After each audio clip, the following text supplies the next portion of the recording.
வணக்கம் ஃப்ரெண்ட்ஸ், நான் உங்கள் பிரபாரம் பேசுகிறேன். சிந்து சமவெளி நாகரிகம் பாடத்துடைய தொடர்ச்சி தான் சார். ஒரு இடத்த நம்ம அழகாக செய்ய ஆரம்பிக்கிறோம்னா அங்கே 5 விதமான கண்டிஷன்ஸ் ஃபாலோ பண்ணணும் சார். முதல் வந்து அந்த இடத்துல கிடைக்கக்கூடிய பொருளுடைய காலத்தை அறியணும். அதற்கு தேவையான இலக்கிய ஆதாரங்களை தேடணும்.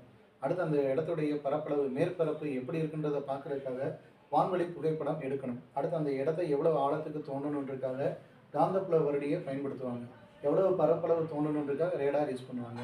அப்போ 5 கண்டிஷன். ஃபஸ்ட்டு என்ன செய்யணும்? காலம் அறியணும், அதற்கான இலக்கிய ஆதாரங்கள், அடுத்து வான்வழி புகைப்படம், அடுத்து காந்தப்புல வருடி, அடுத்து ரேடார். அடுத்து சார், சிந்து சமவெளி மக்கள் பயன்படுத்தின பெரும்பாலான பொருட்கள் வந்து செம்பு மற்றும் வெண்கலத்தால் ஆனது சார். அதனால் அது செம்பு காலம் சொல்லலாம், அது வெண்கல காலம் சொல்லலாம். மனிதன் முதன்முதலாக பயன்படுத்திய உலோகம் பார்த்தீங்கன்னா செம்பு தான்.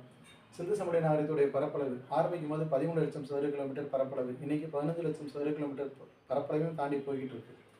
சிந்து சமவெளி நாகரிகத்திலிருந்து நகரங்கள் மொத்தம் 6, கிராமங்கள் 200க்கு மேலே. அந்த மக்கள் வந்து நகர வாழ்க்கை தான் வாழ்ந்துருக்காங்க, அதனால் நகர நாகரிகம்னு சொல்கிறாங்க.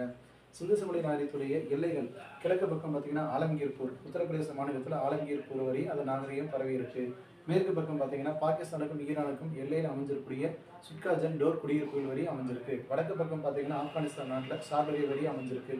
தெற்கு பக்கம் பார்த்தீங்க அப்படின்னா மகாராஷ்டிரா மாநிலத்தில் தைமதாபாத் வரி அமைஞ்சிருக்கு. சார், அவங்கள வந்து நகர நாகரிகம் சொல்கிறீங்களா? அதுக்கு என்ன சார் காரணம் அப்படின்னா, திட்டமிடப்பட்ட கட்டிட அமைப்புகள், திட்டமிடப்பட்ட நகர அமைப்பு. கட்டிடத்துக்கு அவங்க பயன்படுத்துறது பார்த்தீங்கன்னா செங்கல் தான் பயன்படுத்தியிருக்காங்க.